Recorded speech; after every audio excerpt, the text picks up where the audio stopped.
President of the United States is not a crook. I mean, mostly. Hey guys, welcome to the Daily Wire Mueller Report special coverage. I am here, joined as always by my good friend Ben, we never said collusion, Shapiro, Michael, we never said collusion, Knowles, and Andrew, we never said collusion, Klavan, and we're going to be unpacking the events of the day and really the events of the last week. It's been a remarkable news cycle, but we know that what's on everyone's mind right now, of course, is the report finally released in redacted form this morning and being debated on every cable news channel in the world as we speak. But who wants to watch that crap when you can sit here and enjoy a little smoke and whiskey with us and pontification? Mm-hmm. Lots of pontification. Hey, roll the opening graphic.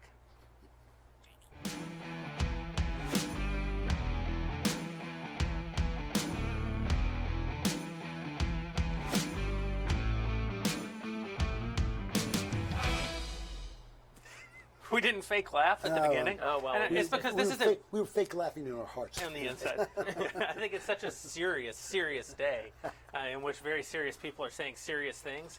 I've never gotten more use out of my Tumblr than today. I've been on Twitter basically since 5 in the morning so far. Fantastic, and you're also going to die. Obviously, we want to jump right into talking about the report, and I think that the best way to start, it's late enough in the day that everyone knows what happened today. The day began with the Attorney General holding a press conference that was one of the more spirited and delightful events of the Trump presidency thus far, in which he repeatedly said that there was no collusion, no American position of the Democrats, which is obstruction. He basically said that the report outlines 10 instances of possible obstruction, that there's a little bit of disagreement, maybe in spirit, between Mueller and his team and the AG and Rosenstein, but that in the end, there is not evidence to support a collusion charge against the president or any of his people in his administration. Or an obstruction charge. An obstruction charge against the president or people in his administration. Them's the facts. Everything from that point forward is going to be the spin. Does this completely exonerate the president, as many are saying? Is that a factually accurate statement or merely a legally accurate statement? Does this keep the president from having to face political troubles because of the Russian narrative? Does this open the door in a strange way for possible impeachment proceedings instead of closing them off? Those are the kinds of questions that I think we should jump right into. But let's start by, the 300-word, 2-minute version. Each one of you, just give me your gut reaction, your fast response, shoot from the hip response to what this, put this in context from us from the point of view of Ben Shapiro. Well, I mean, it's what I expected, and I've been predicting for weeks that all of the focus was going to be on obstruction because since the Barr letter, it was pretty obvious that that's where all the action was, that the Russian collusion nonsense that had been going on for 2 years, the suggestion that Trump was in the back room on the phone with his buddy Vlad, figuring out how to shift votes in Wisconsin, all that was a bunch of crap from the very beginning. Yep. And I think everybody knew that, and as time went on, the Democrats looked more and more ridiculous on that, so they shifted to obstruction. The obstruction stuff, since the beginning, I've been saying, is also overblown in the sense that it's pretty obvious that President Trump is very angry about this investigation and lashes out in random directions because of that, and that causes him to do unwise things, and then his advisors say, stop doing that unwise thing, and then he stops doing the unwise thing. And most of the instances of supposed obstruction that happened here are that. Now, there are a couple of things that are worthwhile noting about the report itself and the structure of the report, because it really is, this is the crux of it. The crux of the argument is basically the definition of obstruction, which differs between Barr and between Mueller. So Barr's definition of obstruction is you have to show corrupt, and his job is to say whether the guy is prosecutable or not here's a bunch of random information and you do it, Attorney General Barr. And if he is going to do that... Isn't his title special prosecutor, not special investigator? That's exactly right. And so he should be making some sort of recommendation. This is the point Andy McCarthy made, and he's exactly right. He should be making some sort of recommendation there. What that says to me is that he knew full well, and the Mueller team knew full well, that they did not have enough evidence to actually push for an obstruction of justice criminal charge against the president, but they were going to lay out enough evidence that if Democrats feel like impeaching on the basis of President Trump telling people to lie to the press and telling people that they should try to fire Robert Mueller, then that's up to the Democrats. So it looks more like a roadmap to impeachment, the second part of it, than it does look like a criminal investigation. I want to get to the question of impeachment and potential impeachment later after everyone's had a chance to give their gut reaction. But one follow-up to what you just said. The Attorney General has a standard for obstruction. The special prosecutor has a standard for obstruction. What's the legal standard for obstruction? So the legal standard for obstruction, as I say, I think is closer to the definition put forth by William Barr, which is that it has, if I don't screw this up, a couple of elements. It has to be an attempt to obstruct justice in an actual proceeding with corrupt intent. Those are the three elements. So the corrupt intent is the one that really is at issue, because there were actual proceedings. Trump was obviously telling people to fire people. He didn't go all the way through with it, so there's a question of how far did he actually go? Does that count as obstruction when there's no actual impact of the obstruction? Mueller says no. He says if you even try and you fail, that's a crime also. But the corrupt intent is really what it comes down to. So there are two plausible reads. Unlike in the Hillary Clinton investigation, where intent is not an element of the crime when it comes to taking classified material and putting it on your homebrew server. That is not an actual element of the crime. She didn't have to intend to expose that to prying eyes. My wife used to work at the VA. When she was working at the VA, if she took classified material out to her car, if somebody had grabbed that, it wouldn't matter what her intent was. She would have had to pay some sort of penalty or go to jail. Sort of superimposed intent as a That's standard. right. Here, intent is the actual core of the issue, and that's why there are two. I want to be fair. I really do want to be as fair as I can in analyzing this report. I think there are two plausible reads of Trump's behavior. One I think is more plausible than the other, and that's the one that says there's no obstruction. Yes, there is obstruction. Plausible read is the reason that Trump was doing all this stuff, talking about firing Mueller, firing Comey, doing all this stuff, is because he thought that the investigation was eventually going to dig down to issues for him legally, and thus he was stepping in and trying to stop the investigation. There's not tons of evidence for that, but I suppose you could read what's there that way, maybe, if you stretch it. The more plausible evidence is this is what Trump does, right? Trump gets pissed, and then Trump tells people to fire people, and then he backs off firing people. Like, this is, I'm bewildered by people who are mystified by Trump's behavior here. He was saying it out loud on Twitter. He was saying it out loud on Lester Holt. He was pissed off that they wouldn't exonerate him, and so he fired Comey. And then he was pissed off that Mueller wouldn't just leave him alone. And he's like, well, maybe I should fire Mueller also. And that's all that happened here. And by the way, he has the constitutional authority to fire both Comey and Mueller. We'll get to. Are you suggesting the President of the United States has a loose tongue? Come on, Ben. Michael. This is actually the important point. The report literally exonerates Trump in the sense that Bob Mueller doesn't come to a conclusion on the question of obstruction, but we're not just here to leave academic debates to be had among the public. It's up to the Attorney General and Deputy Attorney General Rod Rosenstein to come to a conclusion. They came to a conclusion. He is practically exonerated, but he's exonerated in a more important sense for all of us. People who hate Trump still hate Trump. People who like Trump still like Trump. People who were in the middle, maybe they got swayed a little bit. It exonerates Trump in the sense that throughout this report, it shows he's gotten better at his job. The report spells out in excruciating detail that early on he made bad decisions. He made rash decisions, reckless decisions, and it led to some trouble in the report.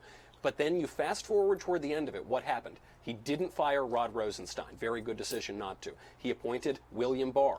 Very competent, very credible. He was the AG in the early 90s. Yeah. This is a very serious man. He allowed the investigation to play out. He didn't ultimately pushed to fire Bob Mueller, and look what we got out of it. We got an exoneration. We got those great memes, the greatest day of Donald Trump's Twitter feed.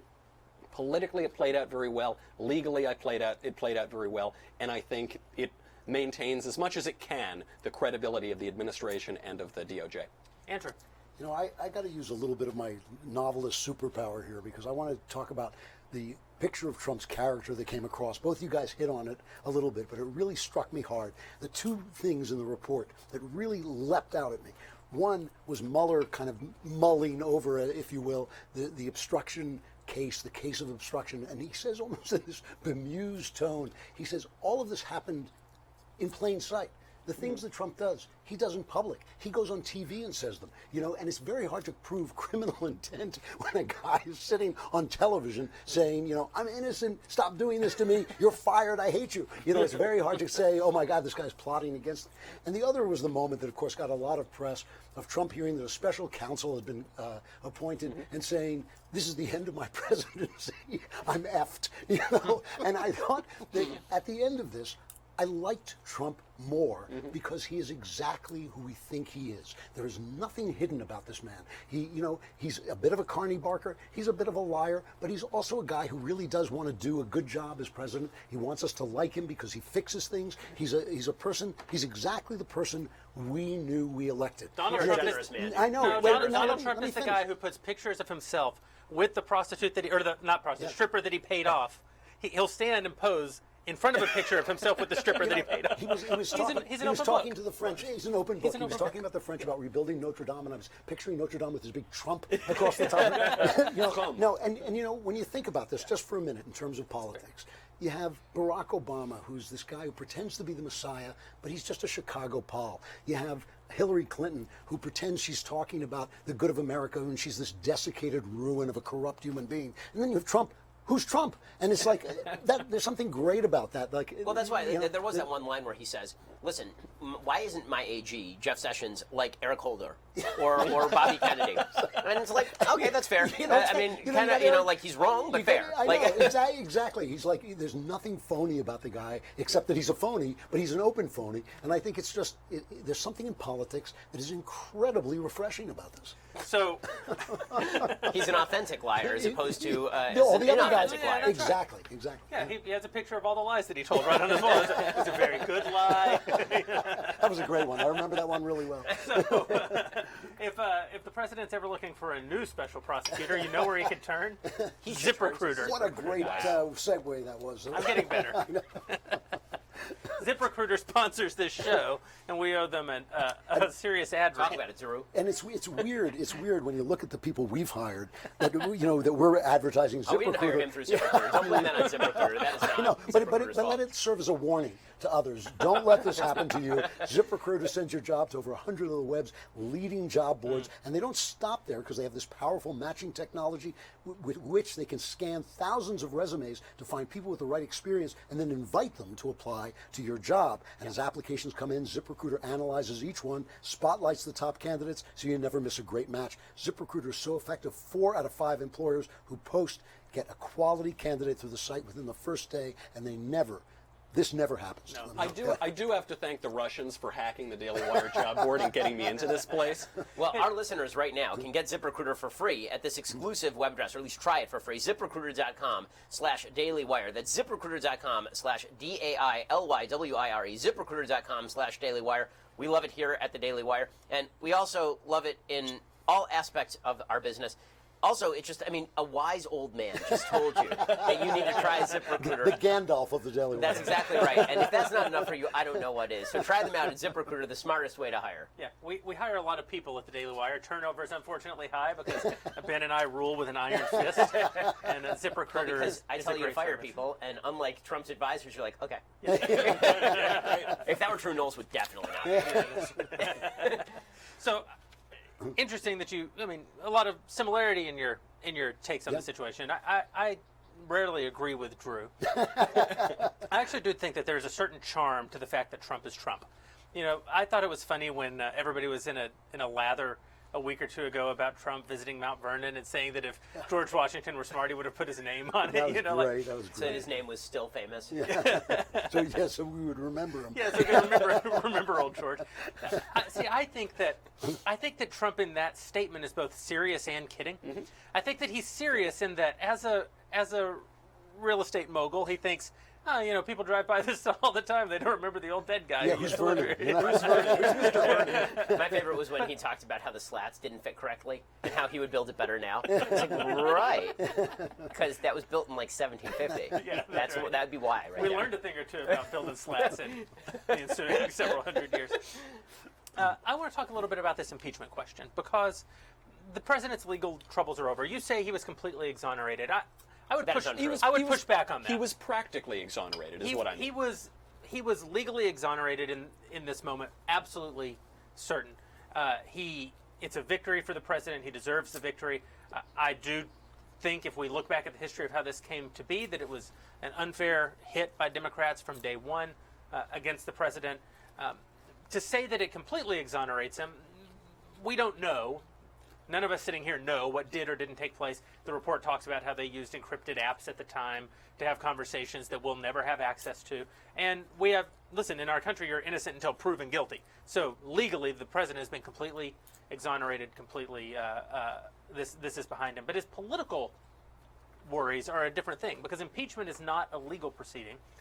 It's a political proceeding. Well, it's both legal and political. It's supposed to have a legal aspect and a political aspect, but these days... Does it? I don't know. You don't have to have criminal grounds for impeachment is the point, right? High when you say crimes and political, misdemeanors are poorly defined. Yeah. Right. It can be whatever you decide it is today. Now, Democrats would be fools to move on this. Honestly, I think so too. Because the American public are not up for this. They are tired of this. They are bored with it. They want to know what the outcome was because I mean, this is Infinity War, right? I mean, like, right? This is the culmination of 2 years of the MCU being built out here, and then finally you get this report. But after this, I don't think Americans really want to hear that much about it. I think Americans are bored with it, and they want to move on to 2020. And in terms of politics, the obstruction thing is almost impossible. The obstruction case is almost impossible to make if there's no crime. Underlying crime, right? Yeah. I mean, that's what Barr was saying. He was I'm saying talking there's about no politically. You know, yeah, I think that's right. And also, there's no great narrative here for Democrats. So who's the victim exactly? Don McGahn, Robert Mueller. Robert Mueller got to finish his job. He Don McGahn stuck around at the White House. Jeff Sessions eventually left, but they don't like Jeff Sessions, so what do they care? There's no great story for Democrats to tell because collusion was about Trump not just being bad at his job or corrupt. Collusion was about him being a traitor, and that of course fell apart. Now you're going to make the case that he's a doofus or that he's corrupt and that he tries to manipulate the legal system. He's Trump. This is a guy who openly says things like, before I was a politician, I used to try to pay off politicians to do what I wanted, right? This is a guy who goes out and admits crimes in public. Right. and so the American people have already decided on this. I mean, I said to someone earlier today, everything for all this stuff is already baked into the cake. I mean, old shoes, rat feces, it's all in there, man. I agree, It's all in the cake. And we all either like the cake or we don't like the cake. And we're all okay with the cake or we're not okay with the cake. And when we compare that cake to Bernie Sanders, that's really going to be the question of 2020. So we agree that Democrats would be foolish to pursue impeachment. But there's a wing of the Democratic Party that will almost force it, right? Because if you're AOC or you're Ilhan Omar or you're Rashida Tlaib, and that's your wing of the party, and you have to make a populist appeal as to why the old guard Democrats are no longer in touch with the youth of America, then this is the move that they will make. I mean, AOC, did you see that clip of her earlier this week asked about impeachment? They said, yes, of course I would impeach. And they said, oh, on what grounds? And she said, emoluments. They said, name 3. She goes, emoluments. And then they go, well, what's the second? She goes, tax fraud. There's been no allegation of tax fraud. And then they're like, and what would the third be? And she goes, I'd stick with tax fraud. It was like Rick Perry with the 3 departments. Like she had nothing, but she knows that the right answer for the base is got to push for impeachment. And she said we should impeach him for the tax law passed by both houses of Congress, signed by the president. That's somehow a high crime or misdemeanor. I mean, the woman's an idiot. There are some points to be won here against the sort of mainstream Democratic Party if you're on the wings by saying that they are insufficiently woke and insufficiently committed to the cause. In the same way that there were a lot of people who were scoring points off of Mitch McConnell during the government shutdown in 2013, suggesting that he was insufficiently committed to ending Obamacare. And it was like, okay, well, he's a cuck, that Mitch McConnell. Now, of course, you love him because he's giving you justices. Right. But there was that move. And so I think that you could see that move inside the Democratic Party. Nancy Pelosi thinks she's got this thing locked down. She doesn't have her party locked down, not by any stretch of the imagination. I totally agree. Well, she is basically whistling past the graveyard. She's lost all control. Plus, she's been taking these shots, very thinly veiled shots, at AOC, at the freshman congresswoman. So it's not as though their party is on solid ground or unified at all. I think impeachment, I would be surprised if they don't push for it. I think Pelosi will stymie it. Yeah. But that's going to be another divisive thing for the party. And every 2020 presidential candidate, of course, is going to have to endorse impeachment because otherwise... I want to know, though, what happens to these guys who are selling not the obstruction narrative, but the collusion narrative. The guys like Adam Schiff. You know, I mean that guy, I've called him a McCarthyite. And I don't use those terms like they do on CNN, just throw them out there. He's a literal McCarthyite. Mm-hmm. He's a literal guy who says, I have in my hand proof of collusion, but I can't tell it to you. And then suddenly it's gone, you know. And so he never said collusion. Only William Barr ever said collusion. They shifted. I mean, they've shifted. Those goalposts are moving dramatically to obstruction of justice. I mean, those moved so quickly it made your head spin. It was like 2 years of he's a Russian agent, and now it's he was mean to Bob Mueller. It's like I'm sorry that is they overshot the mark by so much here. And here's the thing, as we've been saying for years at this point, all the Democrats had to do was not be insane. That's all they had to do. I know. And they just can't do it, right? They could have just spent the last couple of years saying about Trump and Team Trump, why is he so nice to Putin all the time? Yeah. Like, why is he doing that? And why did he lie to the American people about Trump Tower? Because he did. He lied to the American people about still negotiating for Trump Tower Moscow. And then he went out publicly and lied about it. And that's true. He did lie about it. And one of the things that is like clear, you may find it refreshingly charming that he's open about the fact that he's dishonest. What I find refreshing is he goes and he says, like, you know, go fire Mueller, and the guy doesn't do it, and he doesn't do it. You know, I mean, he's kind of like he's rash. He's a New Yorker. He's a New Yorker. But he is deeply dishonest. And the report makes clear that he's deeply dishonest, that he did instruct people to lie to the press. And you might say, yeah, the press stinks. Deserve it, yeah. The press deserve it. Nevertheless, that is saying, on the pages of your paper, when you speak to the American public, do not tell them the truth. That was the goal. Well, that's why whenever he has said fake news, I've said, yes, there is such a thing as fake news, but I don't trust Trump's application of the label. Where Trump will apply the label fake news to anything he doesn't like, and then he'll send people out like Sarah Huckabee Sanders to lie about it, and I think that's wrong. But again, I mean, can we still just say it's wrong? But again, let's just do that. It's wrong, right? No, there's it's wrong. There's no question. We're not dealing with right and wrong. We know right from wrong, and of course you're right about all that. What I'm talking about is Trump goes on TV and says, "I'm lying to you now, and I'm going to keep lying to you because that's what I want to do." Whereas Barack Obama descends from heaven and then sends Susan Rice out. No, I agree with all this. So it just there's something charming about a rogue. Let's put it that way. That's fair. That's totally fair. Yeah. So if you're watching this right now and you want to ask us a question, go over to dailywire.com, become a subscriber, dailywire.com/subscribe. You could afford yourself, if you become an annual subscriber, this delightful Leftist Tears hot or cold tumbler, which runneth over on a day like today. And you can also ask us questions. Alicia's going to come in and bring us the first round of questions right now. But while she's getting mic'd up, I want to talk about another one of our great sponsors over at Stamps.com. These guys have really been great sponsors of this particular program. They've supported Backstage, and I feel like when you make the decision to support Backstage, your standards are either incredibly low, or you're incredibly generous. But the truth is that we use Stamps.com right here at the Daily Wire office. Like, it's one of the products that we get to advertise that we also use. Well, because it's L.A. You know, if you want to go to the post office, you get in your car and drive half a mile for 3 hours. You know, so you want this stuff in your computer. Me, I have an unpaid parking ticket for last month at the post office. Exactly. I literally sit in my backpack right now. You want your post office in your computer with right. everything else. And Stamps.com gives you all these services of the U.S. Post Office right in your computer, whether you're a small office like us, basically, sending invoices, an online seller shipping out products, a warehouse, no matter what, Stamps.com gets you.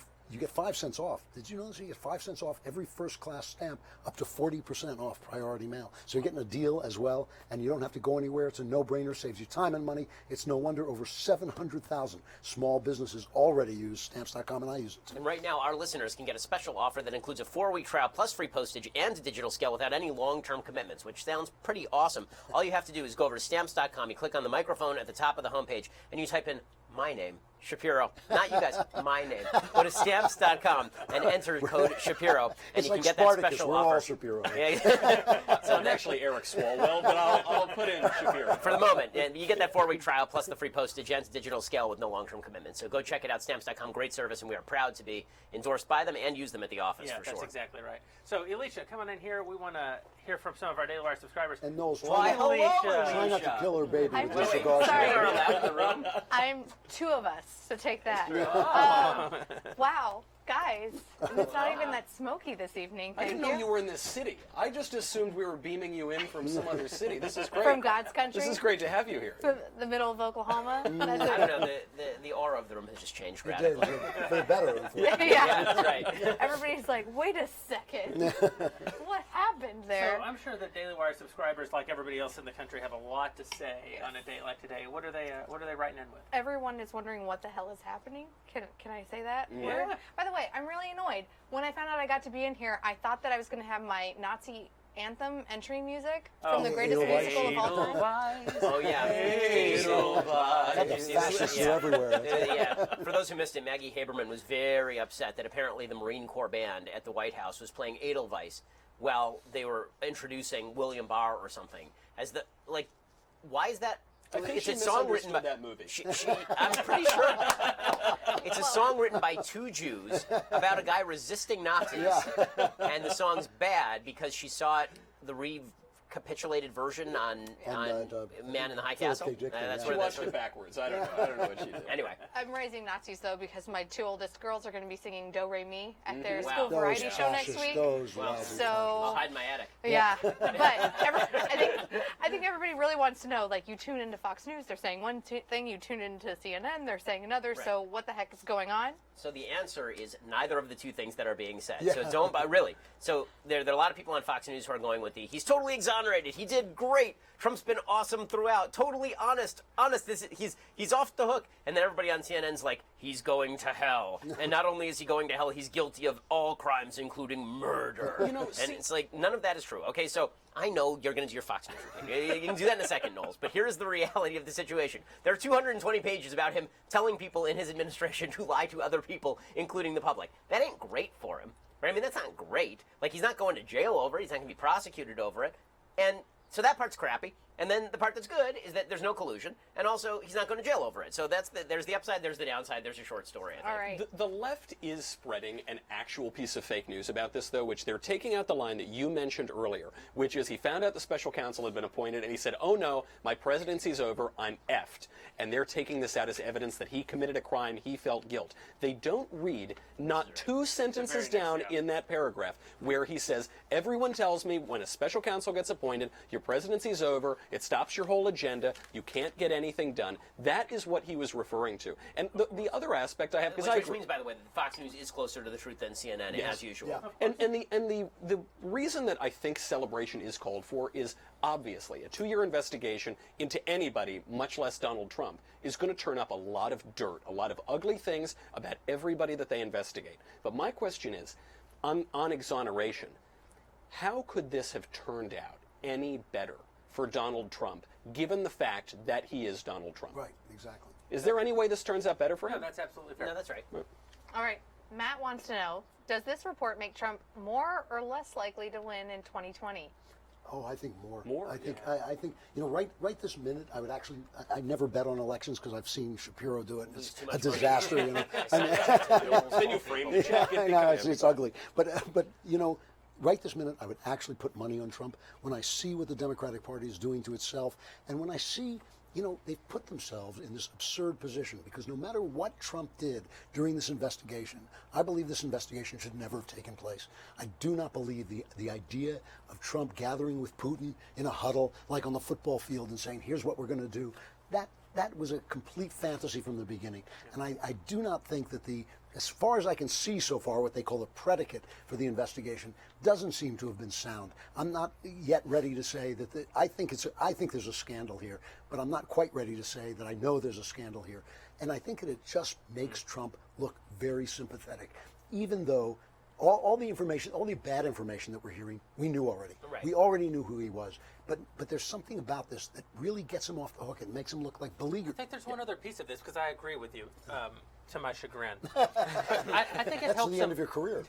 I think it helps him in another way too, which is that, listen, 30% of the country are so angry about Trump that they'll hold on to this. Yeah. He definitely obstructed. You're never going to reach them, but they were never going to vote for him anyway. And then one of the things about the Trump presidency that really is offensive to me is that there's 30% of the people on the right who historically would have disagreed with Trump on a great many things, who now today, if Trump wakes up tomorrow and says the sky is red, they will be all in that the sky is red, and you're a cuck if you say that the sky isn't red. I don't like that. You trying to say the sky isn't red? He didn't say it, Michael. He didn't say it. Okay, never He mind. said if he said it. If. I'm offended by that. Nevertheless, it is. Those people are going to vote for Trump no matter what happens. There is still some middle in the country. And what this report does for people in the middle, it isn't just that it exonerates the president from his legal troubles. It immunizes him against future accusations from the left over the next 2 years. Excellent point. No Excellent matter point. what, they could find out that there are 500 bodies buried under Trump Tower, and that whoever murdered them wrote his name on them and then gilded it. But were they shot in the middle of Fifth Avenue by Donald J. Trump? Exactly. It will not matter, because everything will look like sour grapes Clearly you after don't know a it. 2-year investigation by the Democrats turned up nothing. I don't think anything's You actually don't gonna understand the change, by way. construction business in New York, I think. I think that what it showed is that after Barr released his letter, the polls really did not shift either for or against Trump. And I don't think the polls are going to shift for or against Trump after this thing. I think that it's just another thing it's another obstacle out of his way. It was something that was looming out there that theoretically could have hurt him, and now it's a roadblock that he's avoided. I don't think that it significantly upticks his chances at the presidency or downgrades his chances at the presidency, other than if you actually were counting on that Deus Ex Machina finishing him, as so many Democrats were. But I guess what I'm saying is that this prevents future accusations from becoming major impediments. I mean, I think that's true. I do think that's true, and I think that's why you're seeing the Democrats immediately shift to an attack on Barr. Right. The suggestion is that Barr actually should prosecute him, and that somehow he's betrayed the message of Yeah, Mueller by not prosecuting him. I mean, I agree I agree that's going but nowhere. Don't you think also there's this thing? I mean, we all know this. That the one thing leftists know, the one thing they know, is that we're evil. And and when I saw, Alicia and I were talking about this on the Another Kingdom show. That when I saw that Reagan was right about a lot of things, it suddenly made me think, oh, wait, that the people who were saying he was right weren't evil. The guys at National Review weren't evil. What are they saying? What are they talking about? So when you see that Trump was not a Russian spy, all that stuff about treason that they were talking, John Brennan was spewing as if votive candles from Mueller. Unbelievable. All that stuff is gone. Now people start to look around and say, well, things are going pretty well, actually. The economy's going well. There's more jobs in my It's an state than there opportunity was. for Trump to redirect. So here's That's a question: Do you think that that Trump should, in fact, swivel and turn this into investigate the investigators, or do you think that he should actually turn to other issues that Americans care about I now? think he should do both. I do not think he should let these people off the hook. I think this investigation was wrongly done. I think that for the Obama administration to send no matter what you call them, are spies into the opposition's, they could have just gone to Trump and said, the Russians are coming. You want to look out for them. They didn't do that. I They never said, thought of electronic surveillance and undercover operatives as spying. I thought, how do you define spying, So, really? so this does raise a question as to what you think the Trump-Russia investigation was and what it became. So there's two theories that I find plausible. One is that it was initiated under bad auspices and it remained bad. And one is that it was initiated under kind of normal auspices and then it got bad. Right. Because by the end, when one of the key elements that is very obvious from the Mueller report, the Steele dossier is mentioned, I think, twice in 448 pages. This was used as the basis for the FISA warrants. Yep. It was used as the basis for Comey telling Trump about it. It was printed in the press. It was the only thing people talked about for 2 years, Trump being peed on by Russian prostitutes. And it was all just a sheer load of garbage. From the Russians. Right, and they were using it the whole time. So it does raise. So I think it's pretty obvious that Peter Strzok and Lisa Page and all the members of McCabe, Comey, a lot of these members got caught up in their own. They were sniffing their own farts in the car, and then they got too high on their own fumes, I think, and it really put them in.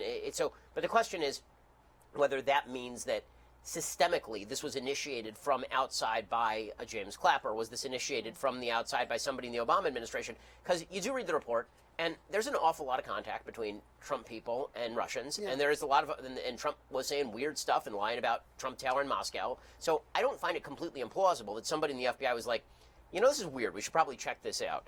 And then they start to check it out, and then within weeks, Peter Strzok picks it up and he's like, Trump's a bad guy, clearly he's guilty, now let's just start pushing as hard as we can on what we've got. In fairness, all throughout the election, one of the things that concerned me the most about Trump, and there were several things, I've not been shy about it, his unrelenting praise or equivocation in regard to Vladimir Putin. It was unseemly. It was unique, sort of in an American experience. He was more consistent about that than he was about building a wall throughout the election. In retrospect, I have a lot more context. Now I've seen that Donald Trump routinely uses flattery as a mechanism for dealing with strong men. And now I understand that even though he was lying to us about it, Donald Trump was still hoping to do some business in Moscow and didn't think that he would become president. He thought it was much more likely that he would leave this election needing to go build a tower in Moscow. There's even the political angle. There are many Republicans who view Russia as the geopolitical threat to the United States. There are many Republicans who view China as the political threat to the United States. Trump is clearly in the latter category. He talked about it on the campaign trail, and that gives context for some of the Putin Nevertheless, stuff. we didn't have all of this context 2 years ago. And it's not unfair to think that 2 years ago, other people within the government were as concerned about the strangeness of the way that Trump spoke of Vladimir Putin as I was. This is one of those rare cases where Ben and Jeremy are more generous than I would be. I really feel that these guys panicked. I think they saw this wrecking ball, this loose cannon, and he is a loose cannon, coming toward a deep state, and it is a deep state. And they thought this man has no right to come in here and mess with our institutions and mess with our power, and he's got to be stopped. And I think they oversaw it. When you listen to James Comey, you hear it. You hear what he's saying, that it was up to me to defend our nation. It was up to him to do nothing except investigate and recommend whether somebody should be All prosecuted I'm saying or is not. maybe we ought to wait. No, of Meaning, course, like, of course, I- of course, like, we should I'm wait. seeing, I'm seeing some people immediately jump to the conclusion, yeah. and I didn't jump to the conclusion on Mueller, and I think that was right, and I don't want to jump to the conclusion the other way. I am absolutely willing to be proved wrong, but the fact that he said things about Putin that I seriously disagree with. I think Putin is a stone gangster, and I don't think anybody should deal with him, including Obama when he sent him the reset button, all that stuff I thought was nonsense. But who investigates using the FBI a U.S. presidential candidate on the basis of not liking what he says? And It's insane. We also haven't made enough of the FISA abuse. Yes. The number of FISA applications that are rejected is quite different than the number of FISA applications that are granted. Right. And these initially were all rejected. They were in that very small category that were rejected. They were flimsy. They were based on bizarre, contrived evidence. I mean, this is why I think it demands that President Trump goes after this. One, because you've got to attack, and he's an attack dog, and he does well when he's attacking. But also, people are rightly really angry about this. They're really angry that there seems to have been a bureaucratic attempt to overturn a presidential election. Whether that is true or not, at least it has to be I think investigated. what we all agree about is what this became, and the only thing that we disagree about What was the initiation? is what was What's the the initiation. initiation, And even to the extent that I say use the word disagree, I just don't know. Maybe you'll be disagree. We proved. don't know yet. Exactly. Yeah. Exactly. I'm That's just right. waiting for evidence.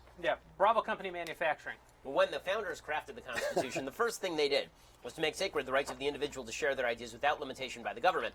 The second right they enumerated was the right of the population to protect that speech and their own persons with force. We all in this room believe deeply in these principles. I believe we are all gun owners, and owning a rifle is an awesome responsibility. Building rifles is no different. And this is why Bravo Company Manufacturing was started in a garage by a Marine vet more than 2 decades ago to build a professional-grade product that meets combat standards. BCM believes the same level of protection should be provided to every American, regardless of whether they're a private citizen or a professional. Every component of a BCM rifle is hand-assembled and tested by Americans to a life-saving standard. They feel moral responsibility as Americans to provide tools that are not going to fail you when it's not just a paper target, but God forbid, somebody coming to do you harm. BCM also works with leading instructors of marksmanship from top levels of America's Special Ops Forces, from Marine Corps Force Reconnaissance to U.S. Special Operations Forces, who can teach the skills necessary to defend yourself, your family, or others. To learn more about Bravo Company Manufacturing, head on over to BravoCompanyMFG.com. You can discover more about their product, special offers, upcoming news. That is BravoCompanyMFG.com. If you need more convincing, find out even more about BCM and the awesome people who make their products at YouTube.com/BravoCompanyUSA. They really are great. We know the founders. Check them out, BravoCompanyMFG.com. Check them out right now. You know something about Bravo Company and rifle ownership generally that I've never said before publicly, but I'll admit to you guys. I pride myself on, since I've moved to LA, I've created gun owners. Like, I take a bunch of people, Michael Knowles, I think right. you. You took me. Yeah. Many people, I've taken them to purchase their first firearm. And one thing that I've never talked about is that I actually don't like shooting. I grew up in Texas. Among the wild cottontails and jackrabbits of West Texas, I am known as Jeremias El Muerte.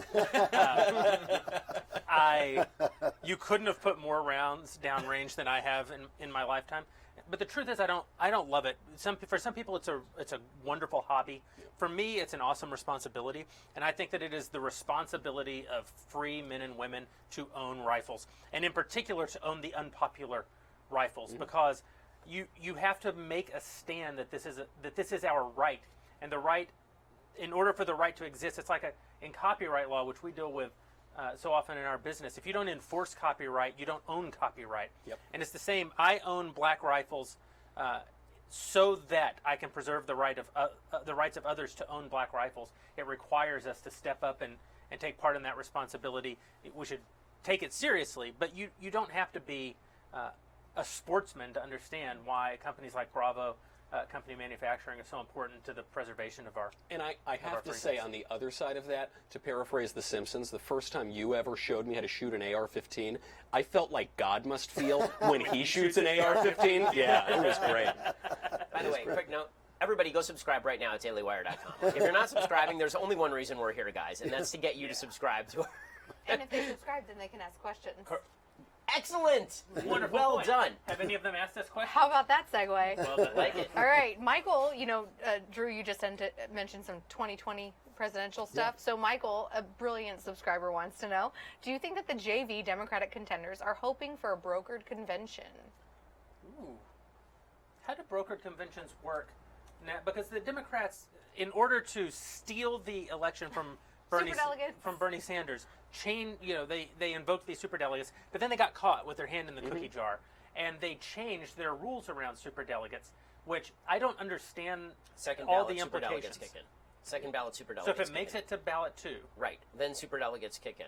But they don't really want that. What they really don't want is a position where Bernie Sanders has a plurality of the delegates, which is probably likely to happen at this point.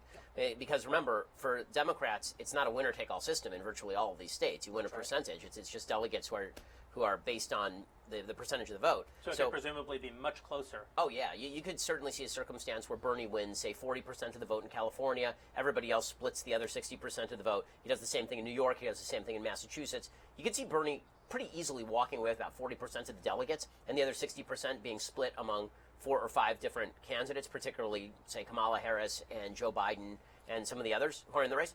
And then it gets to the first ballot, and Bernie is the front runner. And then the question is, do they hand it to him? Or does he just play kingmaker and he has to go to because what they don't want is the repeat, right? What happens if in the second ballot, he doesn't win first ballot, in second ballot, suddenly Joe Biden wins the nomination on the back of the superdelegates all saying, we can't have Bernie be our nominee. Right. And then all the Bernie bros are just like, well, screw this. I'm not going to vote. See how you like Trump for a second term. It's a problem for her. And I'm not sure that anyone wants a brokered convention because of how ugly it would get, how brutal it would get. Except for us, it would be the greatest thing ever. But I do think that some people are running for president who are not actually running for president. I think it's very possible that Pete Buttigieg is running for governor right now, and he's doing it by running for president. He's not running for governor. He can't win governor in Indiana. He wants a VP slot. He certainly couldn't have won governor when he was just a lowly South Bend mayor. But I'm not totally convinced that he can't mount a campaign against Eric Holcomb with all of that free press that he's gotten. I agree. I think Holcomb still wins. Indiana's trending real strong red. Indiana is still a good holdout. Kirsten Gillibrand, I think, is obviously running for VP. I don't think she is so good luck with that, man. crazed. Yeah. Well, what if it's some boring white guy who wins the nomination and Kirsten Gillibrand? A boring white chick.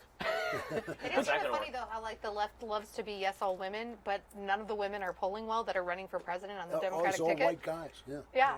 You know, Kamala is polling better than all the other people who aren't Beto, Biden, and Bernie. all the other white guys, you know. Yeah. But I still Beto, Biden, Bernie, and Buttigieg. And Buttigieg. Buttigieg That's right. is now polling Beto. Beto, by the way, is taking it right on the chin. Yeah, I mean, Buttigieg, I think he's toast. I mean, Buttigieg has stolen all of his thunder. And it's pretty amazing. I mean, I guess that a fake Hispanic name and speaking Spanish does not trump speaking Norwegian. I think that no one deserves to lose more than Beto, because this concept that the Democrats have grabbed a hold of, that you should be able to fail your way up in electoral politics. I love this concept. You have to win an election in order to then win a bigger election. Knowles will be president in 2020. Best-selling author and president of the United States. No. Please, God, no. Alicia. You want some more? I want some more. All right. Akraz asks, criminal investigation ought to start with a crime and be followed to a person, not vice versa. How are counter-intel investigations supposed to be targeted? So counterintelligence investigations, just legally speaking, are about looking into nefarious activities on the parts of foreigners, presumably. And that's why this was begun as a counterintelligence investigation. Now, the accusation is that it was started as a counterintelligence investigation specifically because the intelligence community could not come up with a crime to pin on Trump. So instead, what they did was initiated it as counterintelligence, specifically so they could go searching around for something nefarious. And then once there was a nexus with Trump, then they sort of came after Trump. But doesn't a special counsel have to have a specific crime? I mean, shouldn't Mueller have actually turned this job down? So this is what McCarthy argues, right? Andrew McCarthy's been saying for a long time that the scope of a special counsel is not a counterintelligence investigation. Right. The scope of a special counsel is criminal activity that's actually taking place. Yeah. Now, the argument, I guess, to be made is that the accusation was criminal conspiracy by members of the Trump campaign by the time that Mueller came around. But this does go to the initiation of the actual investigation in the first place, prior to Mueller. I mean, even Mueller in the report says, I'm not going to use the word collusion because it's not a crime. Criminal. Right, exactly. But that really does bring up the question of whether he should have taken the job in the first place and said, I can't fulfill the mandate of a special counsel. Right. I mean, you can investigate whether a crime occurred or not, I suppose. Okay. Especially if it's obstruction at that point, right? Because at that point, he was really appointed in the aftermath of the Comey firing. So then it was, the accused crime was obstruction, which is why I think there's so much focus on obstruction. Yeah. Again, I don't think Mueller did a terrible job with this report or anything. Well, I half agree with that. Yeah. I think that on the collusion stuff, I thought he did a fine job. But Trump has that magical power to make people betray themselves, betray their own principles. And Mueller did two things that I think really indicate how much he hated Trump and that he actually lost it a little bit. One is what you mentioned before, is that his job was to say yes or no, prosecute or don't prosecute. Right. And when he said, I'm not going to decide about obstruction, I thought it was just, I hate this guy so much that I can't admit the fact that I got nothing. I cannot go after this guy on criminal intent. I don't have criminal intent. And I think that was really embarrassing for him. It indicated that Trump got to him personally. That's one read. It could also be a kind of cowardice. Well, okay. But He didn't want to end up like Comey, coming to a conclusion. But the other thing was the raid on Roger Stone. And I have no sympathy for Roger Stone, the Michael Cohns of this world, the people I really dismiss out of hand. But you don't drop out of the sky like stormtroopers with CNN waiting in the wings to film it. Coincidentally. They did this to Lori Loughlin. They showed up with SWAT to get Felicity Huffman. Really, they do this every time they think that somebody's inside destroying documents or possibly destroying documents. They show up with SWAT. But what was Roger Stone going to be doing? Destroy documents. I mean, about what? I'm not saying that this is a great procedure, but I don't think it's specific to Roger Stone. I disagree, Ben, because Roger Stone was famously going around for 6 months before his arrest saying, I can't make plans this weekend because I'll probably be arrested. Right. If he were going to destroy documents, they would have been destroyed months and months before. I'm not the raid on suggesting, his home. again, that this generalized procedure is good. All I'm saying it is not specific to Roger Stone. They did it to frickin' Felicity Huffman over a college admissions scandal. Yeah, well, have you ever seen Shifty Eyes? Isn't she married to Bill Macy? He's kind of a strange fella. I'm just saying that there was something in this about that. The first one, I'm with you. There's something in this that hinted that Trump got to Mueller at some level, and yet I thought, all in all, he did a fair, honest job for someone who hated the guy he was going after and couldn't get his hands on him. Yeah. One more question, Alicia. All right, John K. wants to know, why is it when you ask Democrats to live by their own policy proposals, they always punt? Because their policy proposals suck, man. Yeah. Because who wants to live under that crap? Of course. Nobody wants to live under that crap. That's the best thing about Bernie doing the whole, I wrote a best-selling book. It's like, yeah, join the rest of us in this room. The moment for me that would have ended anybody else's career but Bernie's is when they asked him, why you didn't just pay the taxes you think you should pay? And there was that long moment when he couldn't answer, and then he said, well, what about Trump? And I thought, that's not an answer. Martha McCallum. Yeah. First he said to Martha McCallum, why don't you do After it? our And then Martha working McCallum woman. was like, I didn't propose it well. Yeah, Tax, that's the hell right. are you talking about? Yeah. It's amazing. I mean, he has Just totally- generated this durability. That's pretty impressive. Because I mean, he believes what he's saying. the dirty little secret about Bernie is that Bernie is exactly the same as every other Democrat. That's the actual dirty secret about Bernie Sanders, is that he says Medicare for all. And okay, great, it's very radical and all this, but he knows in his heart that's never getting done. He knows that this is going to be, at best, an incremental plan. And when Bernie does this routine, I hate capitalism so bad, there's the rich and the poor and all this routine. The truth is that in the past, 20 years ago, he used to still say things like, yeah, capitalism generates a lot of wealth. Now he avoids saying it because it's the only distinguishing mark. It's the only distinguishing mark. They are all promoting Norway. They're all promoting Denmark. So what distinguishes Bernie from everybody else? That he got there first? I mean, I guess that's a pitch. But his real pitch, and everybody knows it, and this is why they got so mad when people mentioned he was a millionaire, and then he couldn't handle it, and they were like, how dare you target Bernie over that? He's a democratic socialist, not a socialist. The reason they got mad is because they understand that his real pitch is that capitalism is inherently bad, the same way that AOC's pitch is that capitalism is inherently bad. But AOC is an idiot, and Sanders is a true believer, and I think that is a difference. That's possible. I'm sorry, Michael. This is a unique strength of Trump, though, just from a campaign perspective, is because Trump is what you see is what you get with him. And so with the Democrats right now, there's such a gulf between the appearance and the reality. Even in the way their proposals are pitched, Medicare for all is very popular. And then you get into any specific, and the approval ratings plummet to the ground. This obviously, Kamala Harris wants to take our guns. She's got a gun. She's got armed bodyguards. Beto and Bernie want to take all our money. They underpay on their taxes, and they don't give any money to charity. That gulf is so big. Trump is just this bundle of honest, dishonest guys. Authenticity. Of authenticity. Okay, Yeah. I got to stop here for a second. Yeah. The best clip of the last year was Beto O'Rourke talking about his charitable giving. I loved it. I loved it. It was the best. The best. Him, like, it was a narcissism off between Beto and AOC this week. Between Beto suggesting that his very presence is the charity. And it's such an easy answer, right? Somebody says something to you like, my friend gave more charity than you. Like, good for your friend, man. That's awesome. Like, I wish that I had given more like them. Exactly. How hard is that answer? It's so easy. But instead he's like, I'm not home with my kids right now. I'm here with you schmucks. Shouldn't you appreciate me? I mean, look at me. but Beto's only the best because it's in AOC's clip about how she brings the future is incomprehensible. You're wrong. You're wrong. I see it differently. I see it as Beto's like, I'm going to show them what a true narcissist looks like, and AOC's like, hold my cheeseburger. I don't think anything better has ever happened on the internet. Not actual cannibal Shia LaBeouf. Not Life of Julia. Not Life of Julia. AOC talking to us from 30 years in the future. Magnificent. There's not even, like, my favorite part of it is all of it. Every single piece. But there is a takeaway that I think is very important, and it goes to your point. You say that Bernie is actually no different than all the other Democrats. I would challenge that.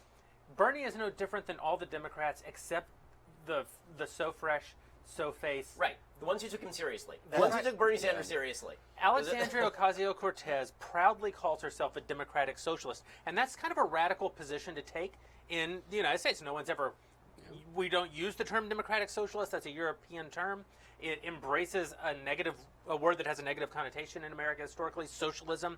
But Alexandria Ocasio-Cortez is not a democratic socialist. Alexandria Ocasio-Cortez is a Stalinist, Maoist, Marxist of the highest order. What this video says is that for 30 years in the future, she looks back and says, my Green New Deal changed everything. It changed the way that we eat. It gave free health care to all. A federal jobs program guaranteed a job to everyone except the people who don't want to work, who will not be required to work. She said the biggest problem was that there was a labor shortage. There was a labor shortage. We're going to rebuild nature on behalf of nature. We're going to change the 25% of the economy or so, which is how we gain our energy. Full human interactions. We're going to change our souls. We're going to change our souls. We're going to change how we raise our children. That scared me the most. Yeah, the state will be responsible for how we raise our children. And the truth is, I'm not. This is not hyperbole. I'm not trying to just score political points. The only two humans in the history of the world who have ever wrought change in a society at the level that she suggests in that video are Stalin and Mao.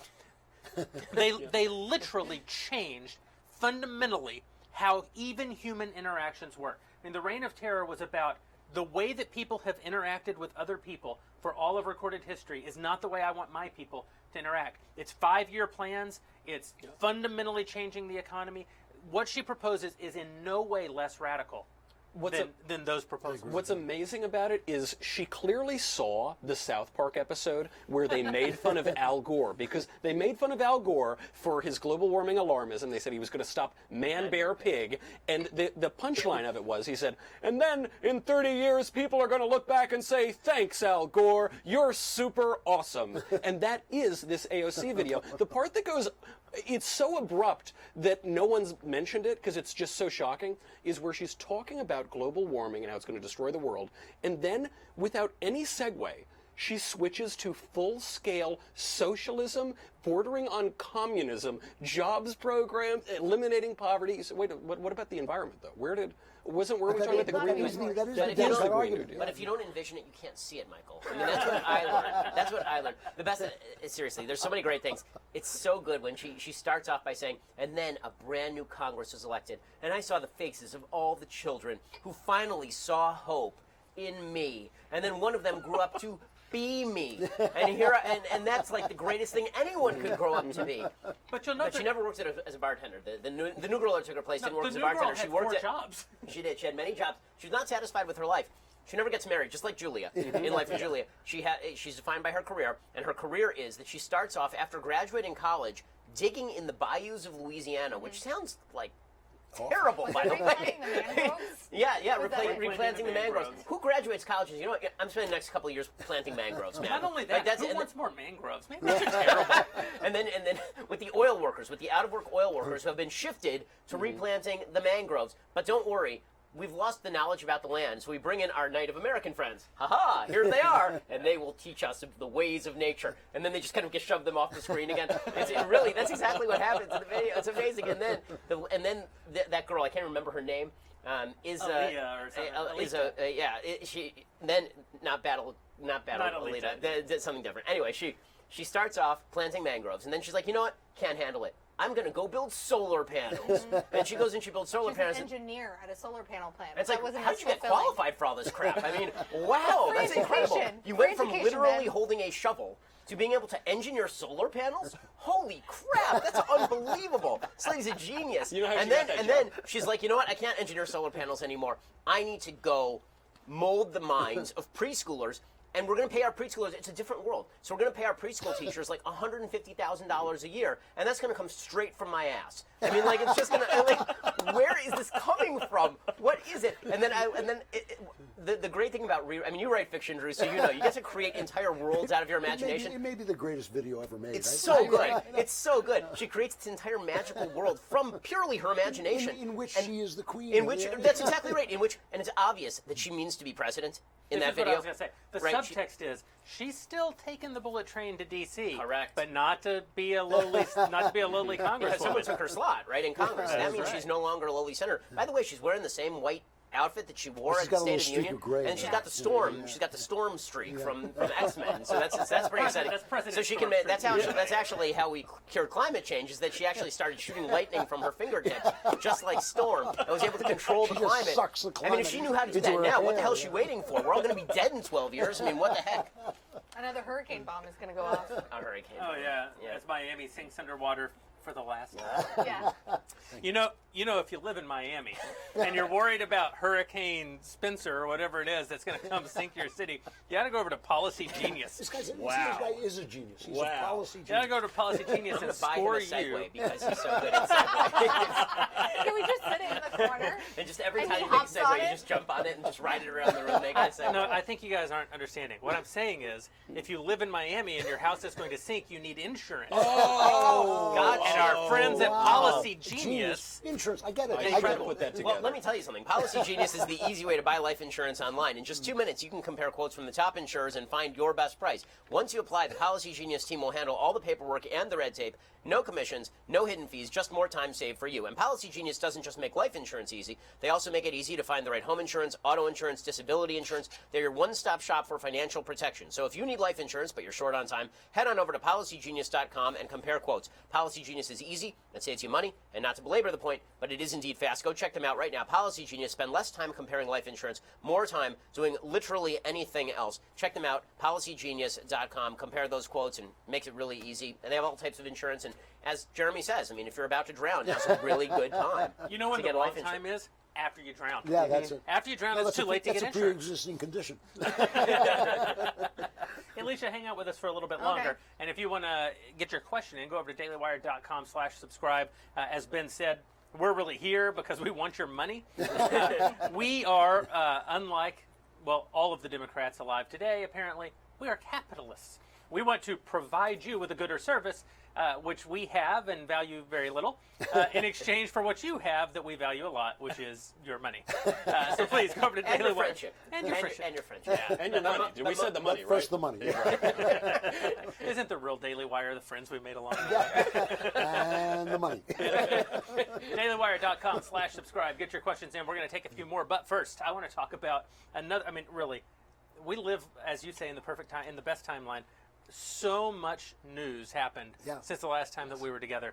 And one of the more delightful things that happened is that somebody sprayed Michael Knowles in the face with lavender oil and glitter. Non-bleach. Yeah, Why do they gotta ruin the I paid them essential for oils bleach. for all of us? I know. Like- They still don't know, by the way, which household chemicals they were. All we know is they really, really made me smell great.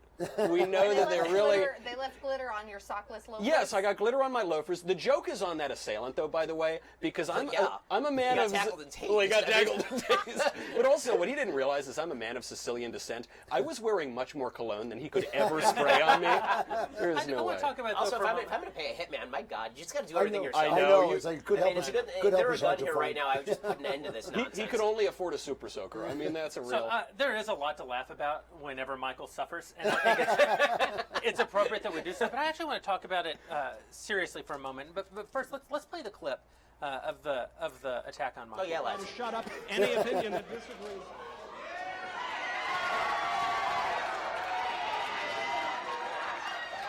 I didn't think I was this intimidating. Rob, can we get the close-up of the attack? Here we go. That's somebody having a good old time. That guy Gentleman is just such threw a paint boss. on me. Oh yeah, that guy made an NFL tackle. Yeah. He's Not- an not amazing arms, guy. body, came at him high. That sergeant was really put amazing. him down. So that's enough of the clip. By the way, that sergeant was like, "This is the best day of my life." Yeah. But I want to talk about two aspects of this from a serious point of view. One is this was obviously premeditated. It's assault. It's not assault with a deadly weapon, but it's assault. And it was also conspiracy. There were multiple people involved to make this happen. They entered through a fire door that had to be opened from the inside. Yeah. One of the things that concerns me, the police acted very quickly, and we're grateful to them. At the same time, they weren't able to secure the environment. They weren't even able to keep the fire door shut. Someone sneaks behind them as they're yelling at them during the fracas and opens the door a second time. It could just as easily have been more people out there ready to storm in. Could just as easily have been that was a 9mm and not a super soaker. And what it raises for me is something that we've talked about on the show before, and it's the state of higher education in America today. I watched this video, and I'm left with the conclusion that you cannot prune this garden back to health. It's time to till it. That we need to completely tear down the American higher education system and plant new trees in its place. That if you are sending your children, if you're spending your money, if you're indebting yourself or allowing your children to become indebted so that they can go and become this, in service of what? 33% of them, college graduates in America today, move back in with mom and dad when they get out of school. What recommends this?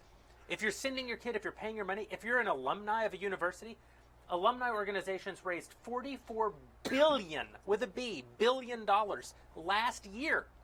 Every 12 months, $40 billion from people who presumably escaped alive from college and were still able to go on and make a living, which means that they were not utterly indoctrinated and destroyed. And they're paying to make this happen. It's our fault that this is happening. Well, Sorry, go ahead. Well, I'll tell you something, because everyone's focusing on the guy who busts in. Somehow he gets in the back door. He manages to get his squirt off of whatever that was, and luckily he got tackled and hauled out. They're focusing on that. I think that's actually not really the scandal. The scandal is this was premeditated. This highly motivated, relatively small group of students came in. From the very first sentence I uttered, they started screaming. You can't really hear it on the video because my mic was going to the broadcast.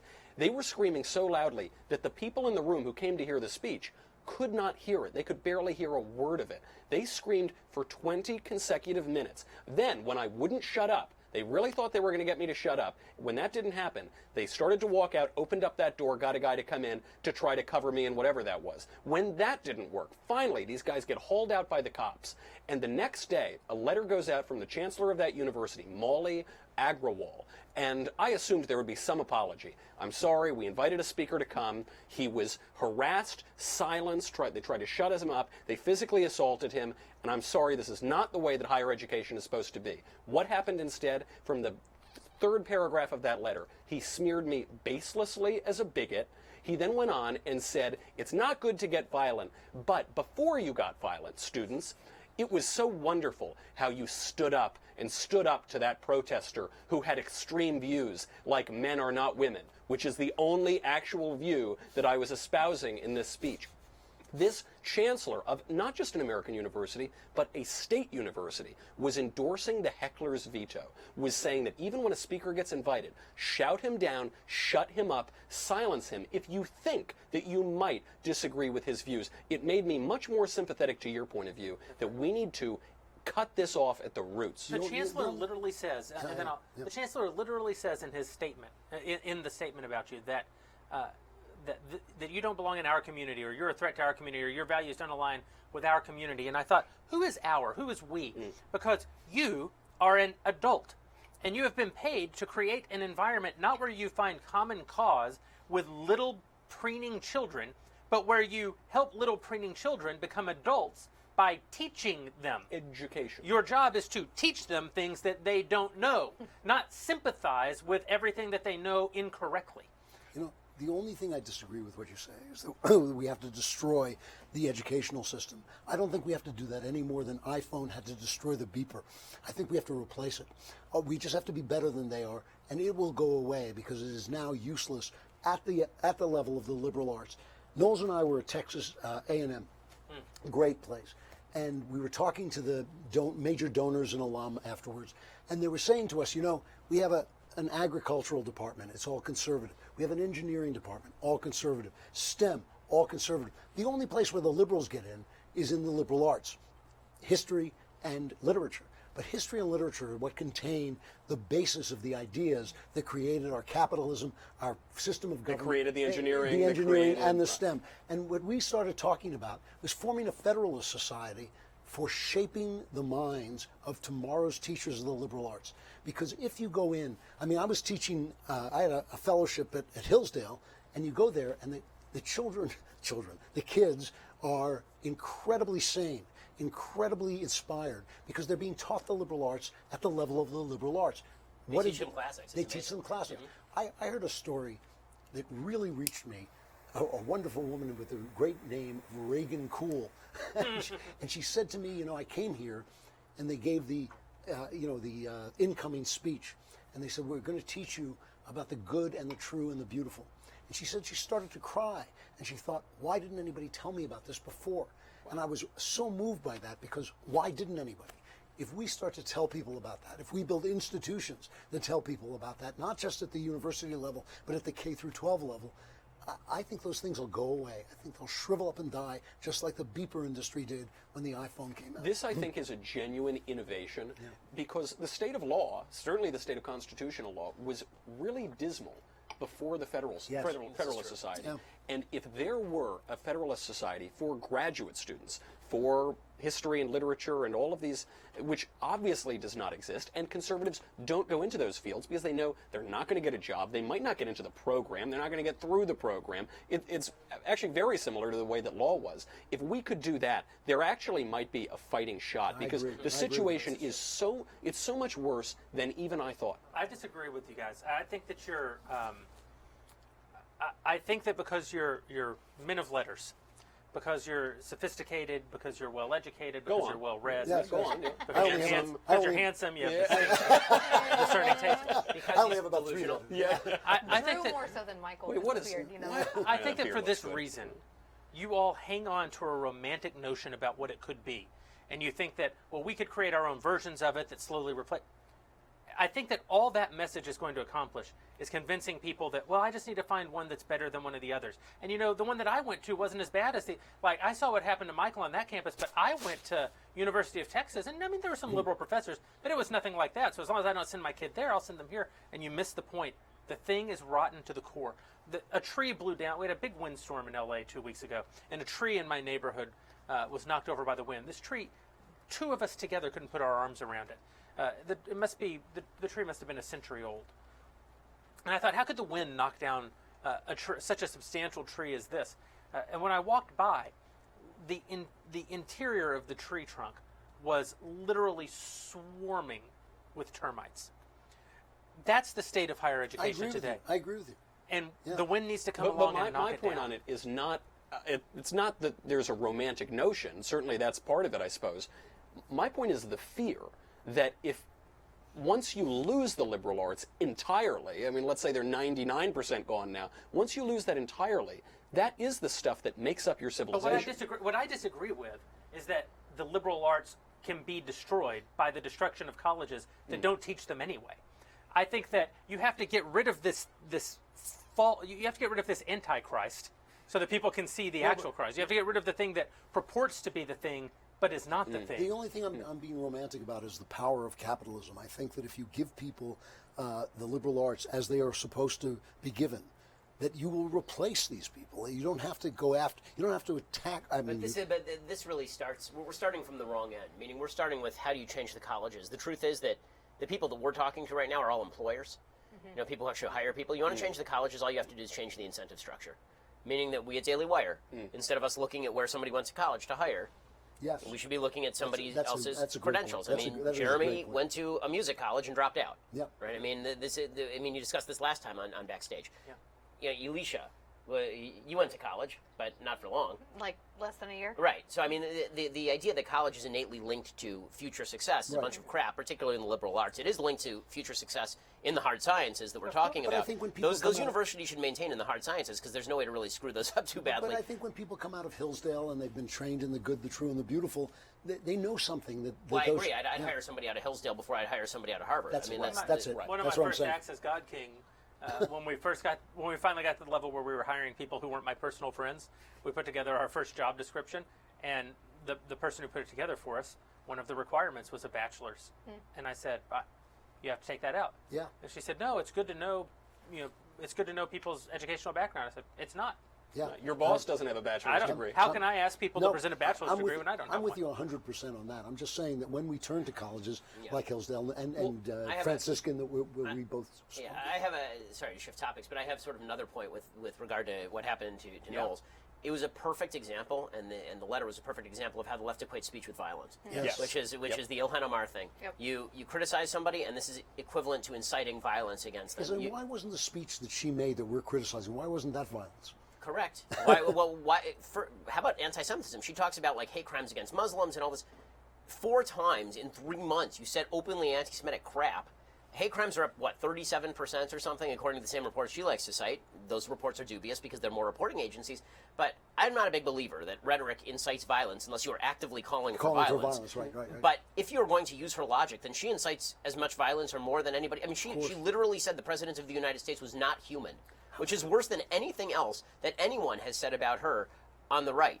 Right? I mean, it's pretty astonishing to suggest that somebody is not a human being. That is the essence of. There's an actual word for it. It's called dehumanization, right? And she engages directly in that. And so the Jews continually become invisible in this conversation because the Jews actually have high economic health, and because Jews are highly educated, and because they don't fit into the intersectional box. They're too successful. Asians also, right? Andrew Yang is a white guy, according to the left. Really, I mean, this is how it works. Asians are not minorities anymore, which is why they can be excluded from Harvard University.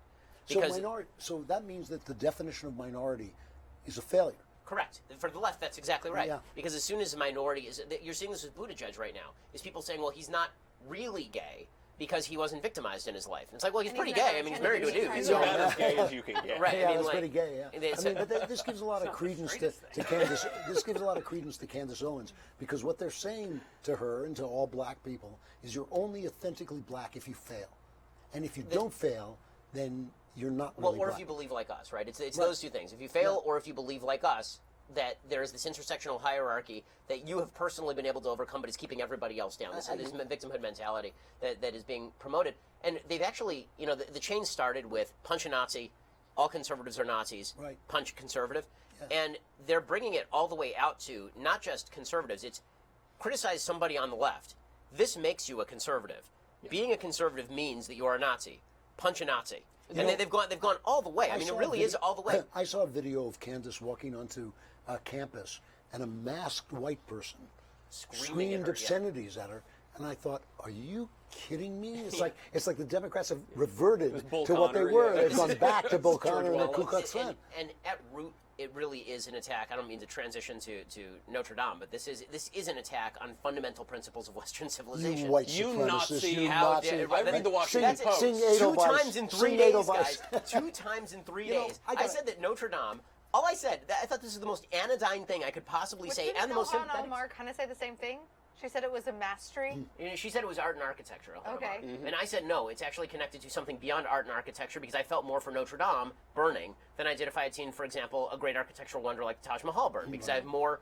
I mean, God forbid, that would be terrible, but I have more in common with the civilizational history of Notre Dame, even though the Talmud was supremacist anymore. I mean, can't it's- do I it. got to tell you something. It's astonishing. I got to tell you something. I hate to say anything nice about you, and I know you don't need me to defend you, but I am so sick and tired of listening to people call you alt-right and far-right. It's I insane. mean, it's really bothering. It's insane, The dude. day I come in and see you punching yourself in the face and shouting anti-Semitic slurs at yourself, that's the day I'll sign on to. No, but seriously, this is the Washington Post. These are people who should know better. They did it 2 times, twice You're- in 3 days. They did you it are- with Talia Levin, who is a bag of garbage when it comes to journalism, Yeah. right? She was fired from the New Yorker because she labeled falsely an ICE agent a neo-Nazi Yes, for having a yes. Marine insignia. He's a disabled ICE agent, right? He lost the use of his legs in, I think, Afghanistan Yeah. or something.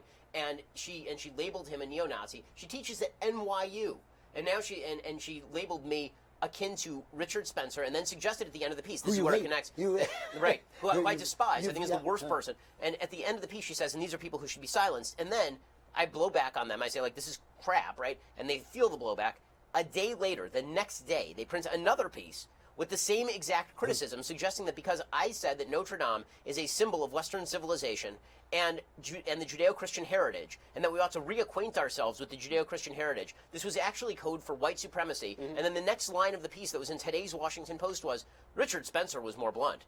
Yes. So I'm being subtle. I'm just being subtle about my white supremacy. By the way, dun dun dun dun dun dun dun dun. Like, really. The other message here for conservatives out of 2 attacks on you as a Nazi in 1 week is actually scary, and all conservatives, even the ones who go after you, should really take note. You are as mainstream as they get. Yep. You are you're a you mainstream are a conservative. straight Who's shooter. left, guys? I know, but David Frum is the only, and even he, when he says things about immigration, he's out of the club. I guess Anna Navarro is the only real But why Republican are they going after you? They're going after you because you have a giant platform and because you're very successful. And what the message is that any conservative will be smeared not just as a little racist, not just as a little sexist, but as a neo-Nazi, as the most odious person in the entire country if you get a platform that's big enough. Well, this is why, 5 words that I hate to repeat over again, but this is how you got 6 words, Trump. Okay, this is how you got Trump right here.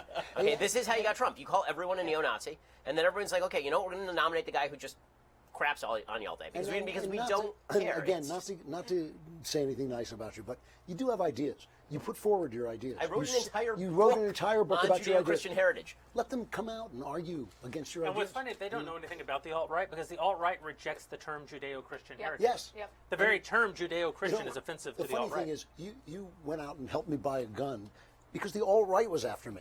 They didn't come after me as bad as you, but they came after me pretty bad. And I started to think, you know what? These guys are threatening me. If they come in, I'm going to kill these guys. The other point that people didn't notice this in the reporting about Notre Dame, but the people who were reporting on it are religiously illiterate. There was one they were talking about. There was this hero priest, chaplain in Paris, who ran in. He saved the crown of thorns, a relic that was put on Christ's head, and he saved the Blessed Sacrament. Blessed Sacrament is the Eucharist. It's the communion. It's what you take on the salvific amuse-bouche, right? The little snack at the church. This is known to all religiously literate people. I forget if it was the Washington Post or the New York Times or both. It was the New York Times. They thought that this referred to some statue. And they reported this in the Gray Lady, all the news that's fit to print, that he ran in and, I guess, carried out some giant statue of Christ on his back or something. They didn't even know what the communion is. They called it a statue of Christ. That's amazing. The BBC reported on this for hours without mentioning the word Christianity, without mentioning the word Christ or church. Well, because and this is why I say at root, this is an attack on. It is an attack on Judeo-Christianity because at the root, they are actually arguing the exact same thing the alt-right is arguing. That's the irony. They're arguing that if I say Judeo-Christian, I mean white. That's right. No, I don't. No, I don't. You know what the evidence is that I don't? I'm a Jew. I wear a yarmulke publicly. I'm probably the most famous Orthodox Jew on planet Earth. What are you talking about? I know. But it's like if I argue that it's a principle, they say, no, you're just talking about whiteness. And the alt-right says, you're not arguing about a principle, you're arguing about whiteness. Well, I'm glad you guys meet. Go hook up in the room over there because you're closer to the alt-right than I am. It's that famous Jordan Peterson interview where she keeps saying what you're saying. Right, exactly. Well, let the guy talk. Ask him what he's saying. So I want to talk a little bit more about Notre Dame and sort of what it means. Get past what the left is saying it means and get down to what it actually means. But I think we should have a few more questions from our subscribers first, because Otherwise, we'll be sitting here for no reason. yeah, well, and if I've learned anything, it's I don't when we know, get she's into really kinda esoteric classed up the religious place, conversations, yeah. you got to save Also, those for the very end. if I have to get a lot of sacramental lessons from Knowles here, our viewership plummeting by the way. I keep complimenting Ben so I can just baptize him like really sneakily at the end. I turn the other way. And kill him. It's not leftist. Wait, FYI, it's not leftist tears in that tumbler. It's holy water. I'm just gonna toss that on you at the end. I actually think that they should make a movie. Someone should make a movie about that priest because other things that he survived an attack by the Taliban, and he works for the fire department of Paris and ran in and was praying with people and giving them last rites after the Bataclan massacre. Yeah. he's a So- He's an amazing And now that figure. he saved the crown of thorns, I believe he's king of France, correct? Yeah, he should be, if only he were. Michael is an amazing subscriber because only subscribers can ask the questions, as right. we've talked about here. I'm glad I get to say that now dailywire.com. because I couldn't say that earlier during the conversation. It was real weird. But Michael says that he actually thinks he knows who it was that attacked Michael Knowles. Really? Yeah. Ted Cruz's father. I should have known. Hey. All the marks were there. Yep. Are you sure it wasn't Ted Cruz himself, Mr. Zodiac? Who knows? It could have been. It's up in the air. We'll investigate. You wouldn't be alive to tell Yeah, that's right. when the Zodiac killer comes a knocking. You can just tell from the beard. Ask Beto O'Rourke how it goes. Rosemary wants to know, who do you guys think is going to be the first Democrat to drop out of the 2020 race? Oh boy, Gillibrand. Yeah, I don't even know if she'll make the ballot. Yeah. Gillibrand. Just because she won't be able to get on stage at these Right. debates. Hey, Inslee. What's that? Inslee. That's so, Oh, I so kind of obscure. forgot about Inslee. So obscure that Inslee. But Gillibrand soon. Gillibrand soon. The last And no Democrat- one will notice. It's a tree falling in the forest right there. The last Democrat to get out will be John Kasich. Interestingly. Guys, are you excited? William Weld is running. I can't Well, wait. I actually I was am going to pumped guess up. Bill Weld. He's a the Republican, guy technically. that Also, used to be a libertarian that's now running Did as you a see that? Democrat. Did you see his logo? He tweeted out like Yes, with the badger or something. with a badger or something, and then there was Terry McAuliffe who tweeted out some photo of a crab on top of an alligator, and the crab was labeled McAuliffe, and the alligator was labeled Trump, and I was like, what? They're going to form up like a crabigator? That's going to be they're teaming up now for a Transformers movie. Marie is asking, how much of what Trump has done that's wrong should we as conservatives be calling out? Every bit of it, and then we should point out all the good stuff he's done. Because otherwise, here's the thing. and Here's also- the thing that people miss. And I've made this point to people. Older Republicans don't seem to get it the same way the younger Republicans do. When you talk about Trump, Trump's credibility is not on the line.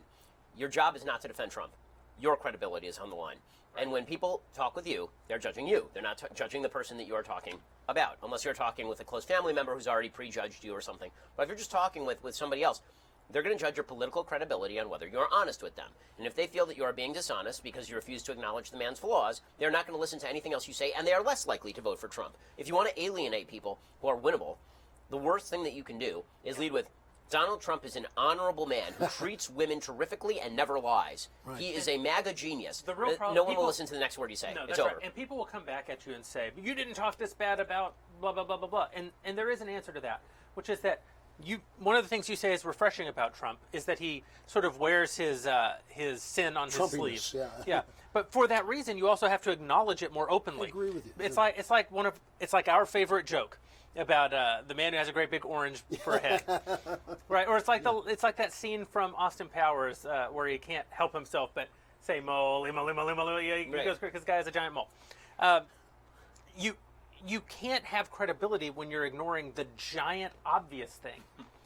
With more subtle men, you can take a more subtle approach. Right. And you can say about Trump, it's really not hard. I'm puzzled why people don't just do this. It's really not. I understand we can't stand cognitive dissonance. We're human beings, but it is not hard to have a conversation where where somebody says, that Trump, he's a really bad guy, and you say, listen, I think he's bad with women. I think he's bad with this. I think he's bad with that. I think he lies a lot. I also think that he's given me these 10 things, and the candidates he's facing do all these bad things. And so in a race between the two of them, That's it, because he's also in a context. I'm reading VDH, Victor Davis Hanson's book, The Case for Trump, and I'm really impressed with it because he's not like, he shows Trump exactly as he is. He doesn't candy him up at all. He doesn't paint him, put lipstick on him at all. He simply shows him in the context of his opposition. And putting him in the context of his opposition, you think like, yeah, I'll take Trump.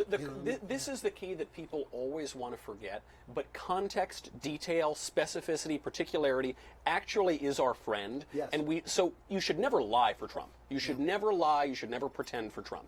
You should be very honest and very detailed. You should put him in his context because politics exists in context. When you vote for Trump, are you voting for Trump because you'd rather vote for Trump over Calvin Coolidge or Ronald Reagan? Yeah. No. But you'd rather vote for him over Hillary Clinton at this moment with these judgeships open, with this and this and this. I think that's perfectly honest, and it's I think a true view of politics. and it's funny, people get on my case because I didn't vote in the last election cycle at the top of the ticket. And they say, well, now you're talking binary choice language, and you didn't then. Because I was choosing between two timelines then. We're now in one of the timelines. right? The timeline is there. Trump is president. All the stuff that he is. And nothing is foreclosed by voting for him in 2020 now that all that stuff is materialized. Some of the stuff that I was worried about materializing has materialized with Trump. Some of it has not materialized with Trump. We're here. So now it's a new situation. So now we have two new timelines. So now you have to choose between the two timelines that are on the table. Yeah, I agree with that. Alicia, one more question. All right, Billy is asking, if a Democrat must win in 2020, do you think that Andrew Yang is going to be the best option? I mean, I like him the most. I like him because he's different, he's honest, he seems to have some integrity. He's completely insane, and his view of politics is utterly wrong. It is wrong to the core. It is 100% wrong. But I like that he's pretty honest about it, and I like that he's also thinking beyond talking points. He's also not an a-hole. Yeah. I mean, like, really, like, this is a central contention for me at this point. It's a problem. It's one of the reasons why, at the beginning, I looked at Buttigieg's nomination, and I looked at his run, and I was like, okay, this guy seems like maybe the most normal of the crazy people over there. Like, he'll say he'll eat at Chick-fil-A. He at least pays homage to people who own guns. He doesn't pretend that they're all evil. Like, seems kind of... And then he started with the Mike Pence is out to get me and wants to put me in a gay concentration camp and he wants to shock me with conversion therapy. And I was like, okay, well, he's done, so I guess we're done with that. But, I mean, listen, lots of props to Yang for coming on the Sunday special. Yeah, And listen... I'll give more props to Bernie for actually going on Fox News. Me too. Yep. Like the fact that if you treat people like human beings, it's one of my pet peeves now. This has become a pet peeve for me. So the best example I can think of is on people's birthday, on Twitter, if they are on the left, I will say happy birthday to them. I'll say happy birthday to Jake Tapper. I'll say happy birthday to Jane Coaston. I'll say happy birthday to anybody with whom I am at least relatively acquainted on the internet. My birthday was March 18th. And, Yeah, I don't care about you. But it's amazing. No one on the left... everyone on the left will text you happy birthday. No one will publicly say happy birthday to you. And why is that? Because they don't want to treat you as a human being. They don't want all their friends to say, how dare you humanize such a human being as this. Well, this is what I hate most about the Democrats right now is this. So if a Democrat treats Republicans as a human, I'm more likely to be in favor of that Democrat than any of the other Democrats on the stage. I agree with you. Yeah, I will say this, though. Somebody asked me at the University of Texas at Arlington yesterday, I guess it was, which Democrat I would like to see win of all the, and I couldn't think of one. I really couldn't. And we were stumped. We were totally stumped at this talk. What is that at UTA? I can't remember. Yeah, that was at we couldn't figure out, like, they're so far left. They've gone so far. I'll admit it. I'd rather see Bernie win than any of these other cats. Really? Yep. Because he won't get anything done. He's totally crazy. He'll be a full-scale disaster. And I'm with H.L. Mencken on this one. You know, give the people what they want and give it to them good and hard. Right? I mean, like, let's not go half measures here. I don't want Joe Biden. I want Bernie Sanders. I want you guys to own the guy who wants a 60% tax rate on people making 50 grand. But that's a little different than saying, is there a Democrat that you could support in good conscience? I get what you're saying. Right. But it's a little different. No, than of course not. I mean, I don't see. They're all for abortion up to a point of birth. How can I support that? What can you support? Yeah. There's a flip side to Ben's principle that you really want to support the candidate who treats Republicans like human beings. On the flip side, you could support the Democratic candidate who treats Democrats like animals, which would be Amy Klobuchar as she throws desk furniture at them. So either one, I think, could work. So thank you to our subscribers who came over to dailywire.com and asked questions. Thank you to Alicia for bringing them to our attention. I have one How last... is it in this room? Not bad. No, it's all right. It's because only he's smoking. It's rarefied air in here. Yeah. And You lost 10 IQ points. Probably. I do have one more thing I want to talk about. You're smoking near a baby. It's guys. somewhat esoteric. The guy Somewhat keeps esoteric. down. Yeah. One of the feelings that I had during the tragedy in Paris this week, the priest who ran in and saved, as you say, the crown of thorns. I do not believe that to be the crown of thorns. You say it is the crown that rested upon Christ's head. I think it's a crown that Louis IX bought at a bazaar in the Middle East 1,200 years after Christ. But I'm not only going to pick on Catholics, because that's not the entirety of my point. It's only like 95. By the way, Knowles' face was like just sheer disappointment when you said that. Knowles is like, please don't ask me on camera to say whether or not I think it's the crown of thorns. I absolutely think it's the crown Stop. of thorns. So my point... You and I can we go out and just have a drink together? I want to have a serious conversation. yeah. My point is that for hundreds and hundreds of years, millions and millions of people have made pilgrimage to behold the crown of thorns, to pray at the foot of the crown of thorns. They have Many of them have walked away from that having had transcendent religious experiences. Others have probably walked away feeling that their prayer wasn't granted and lost their faith, right? Because human religiosity is a very complex thing. The experience of God, I am willing to grant, may very well be, and in innumerable cases, in fact, is an authentic experience of God, though you couldn't pay me enough to say that the crown of thorns that was in Notre Dame Cathedral ever rested on the head of Christ. Similarly, in Israel is a garden tomb. And it's interesting, if you've ever been to Israel, there are Protestant locations where certain things are said to have happened, and there are Catholic locations where certain things are said to have happened. And because Catholicism grew into authority at a time when most people lived mean, meager, terrible lives in medieval Europe, when people spent most of their time outdoors, people, like on Monty Python, they moved mud from one hole to another hole. When they would walk into these great cathedrals, they had never seen anything like it.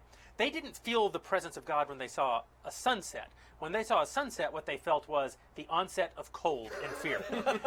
Darkness. And darkness.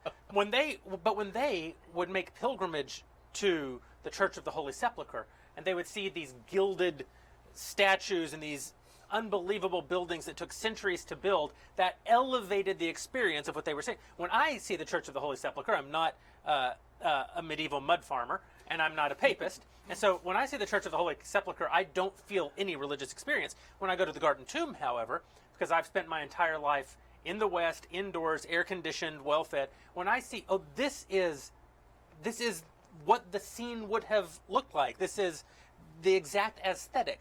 That transports me, because evangelicalism and Protestantism came later when we had modernity. I'm being transported out of modernity to touch what once was. The result is millions of Protestants have made pilgrimage to the Garden Tomb in Israel, and millions of them have had religious experiences, praying at the foot of the tomb, weeping at the foot of the tomb. They will say to you, there is no question, I visited the Garden Tomb, there is no question that is where the resurrection took place, because I felt God there. And yet, the Garden Tomb is almost certainly not the tomb of Christ. Almost certainly, meaning there is less than a 1% chance that the Garden Tomb in Israel ever held the body of Christ. Millions of Protestants would be just as mad at me about saying that as would be Catholics for saying that the crown of thorns is not the crown of thorns. Well, you do have this great ability to offend Offend every everyone. single person. Yeah. But herein Quite is the refreshing. question that I want to leave. The question that I want to get each of you to weigh in on, because it really was kind of a startling and an unsettling notion as I watched that beautiful building burn. And I thought, what is it that we each believe of our religion, and Judaism undoubtedly has similar problems. I'm just not expert to speak to them. What is it that we believe that the God of Abraham actually identifies himself as truth? He is not only the God of truth, he is truth. The actual concept of truth is embodied in God. What does it say that his people can have authentic experiences of the God of truth through fabrication, through things that are themselves almost certainly not true? Can I answer that? Please. All right. First, let me start with a story. When I was in Israel, I had the same feeling as you. When I go to the Catholic sites and they tell me this is the place where this happened and I know it's not, I feel there's a sentimentality that goes against my nature. I'm not a sentimental person. When I was in the Mount of Olives, there's a church there called the Church of the Rock. Yeah. And it's built around a rock, and the rock is, by tradition, supposed to be the place where Jesus fell down, sweated blood, and prayed to God to let this cup of crucifixion pass from him. And I walked in, and totally cynical, walked around the corner and thought, oh my God, this is the place. Yeah. And I was imbued with the Spirit. It lasted for about an hour. I walked around in a kind of daze of inspiration. I don't know whether that's the place or not.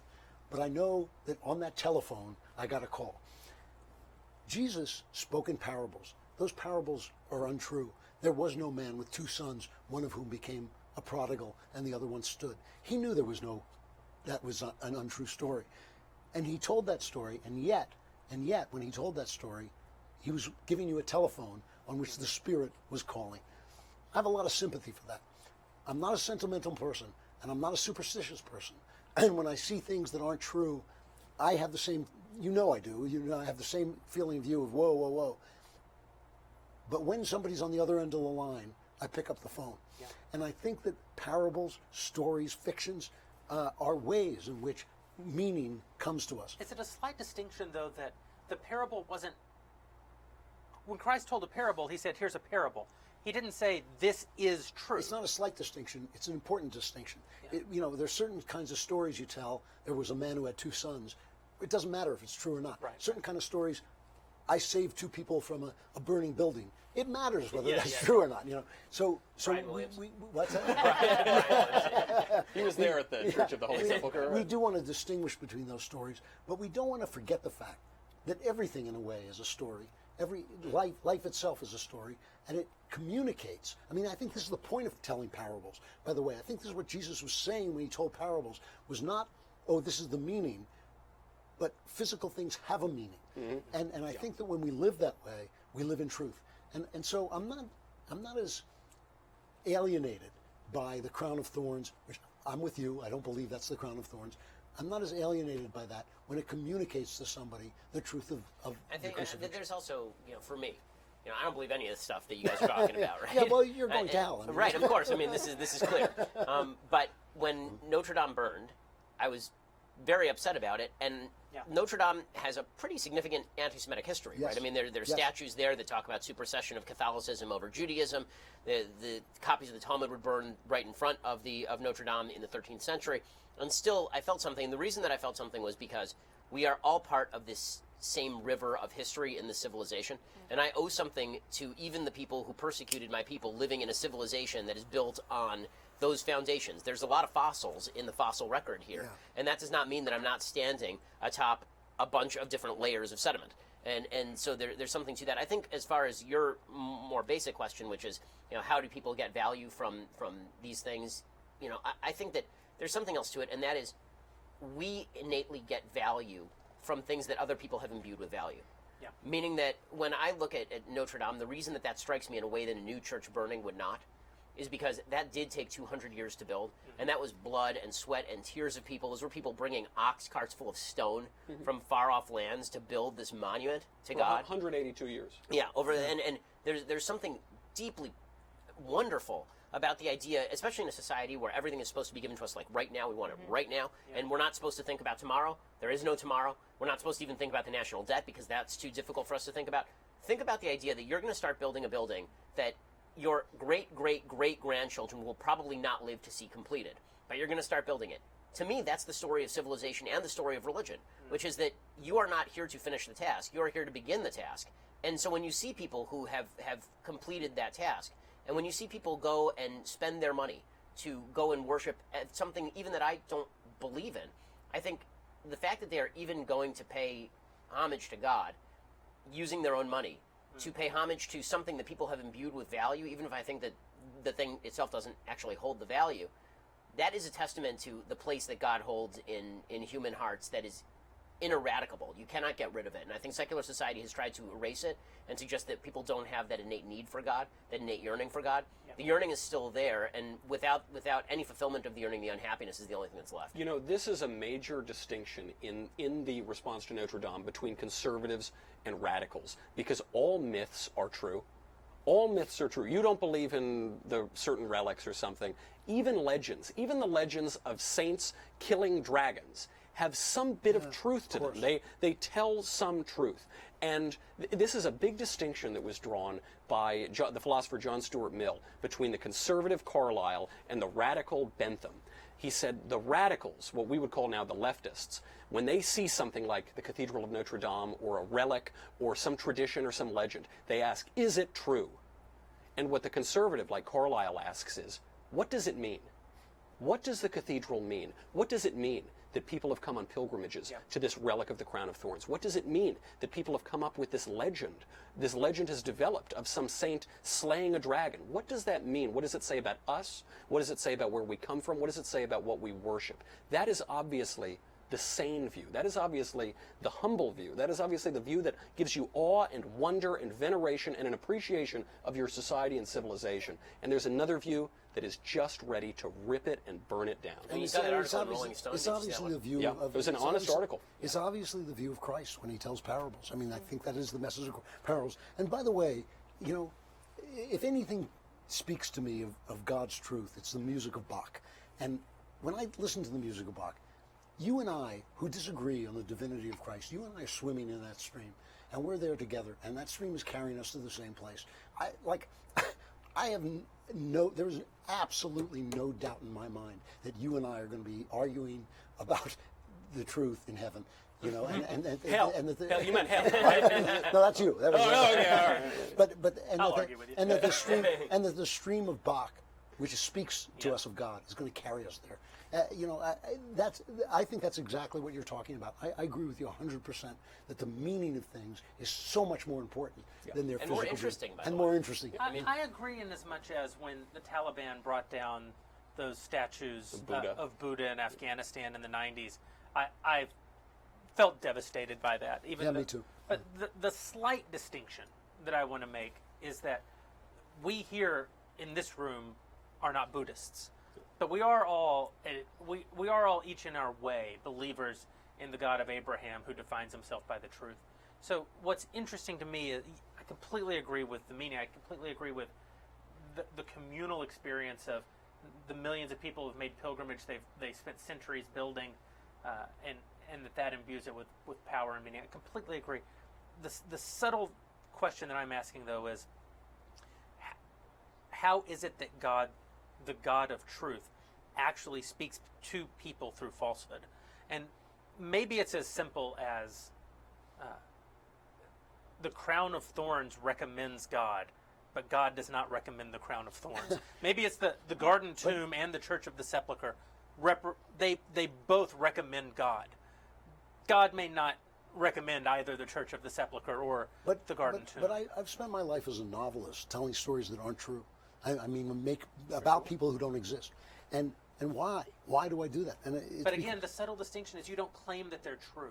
I the get millions that. of people who make pilgrimage to the garden tomb and the millions of people who make pilgrimage to the crown of thorns do so on the basis that it is in fact the crown of thorns, or that it is in fact in the moment, the tomb of But if Christ. people even knew that, so they just switch locations, meaning that so then they would just switch. Like, to me, what is happening is a modern form of the korbanot. It's just a modern form of sacrifice.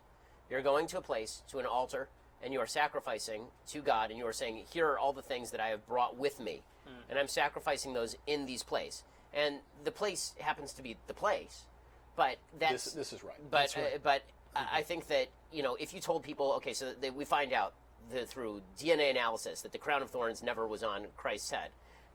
Okay, fine. So then they just go to Notre Dame and they visit Notre Dame and they don't visit the crown of thorns. Yeah. And this is the distinction between veneration, which is such a foundational conservative principle, and worship. They're not the same thing. Nobody is going to worship the crown of thorns. Nobody is going because of the crown of thorns itself. They are going because it rested on the head of Christ. Right?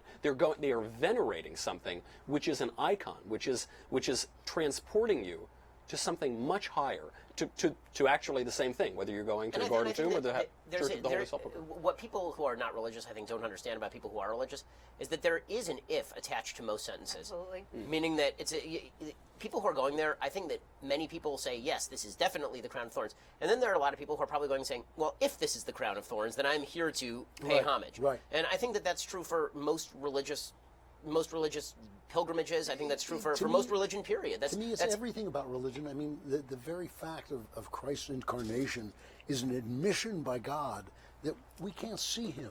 We can't reach him. We can't touch him without something in front of us that we know as ourselves, that we can recognize as ourselves. It's all fiction. All of life is fiction, as far as I'm concerned. Even our bodies are a fiction. Now you sound like Jordan Peterson. No, well, but no, because Jordan doesn't believe. I don't want to speak for Jordan. Yeah. But it seems to me that he doesn't quite believe in the truth beyond the fiction. And the thing is, I believe that's the only truth. Like, I believe this body is not the truth of me. This is a metaphor for what's happening on That's the right. spiritual. That's right. If you would like to write in and tell me how wrong I am about Catholicism, Protestantism, Judaism, Throw Islam in there. Islam, Buddhism, or just Women. Or just I won't read those. just these should be nicer to me. Head over to dailywire.com/subscribe. Write in your questions, and we'll be sure to get to them on our next episode of Backstage. I don't want to fake laugh. Do you guys? No, I'm not into How it. about an actual, authentic yawn in 3, 2? Don't be a sociopath.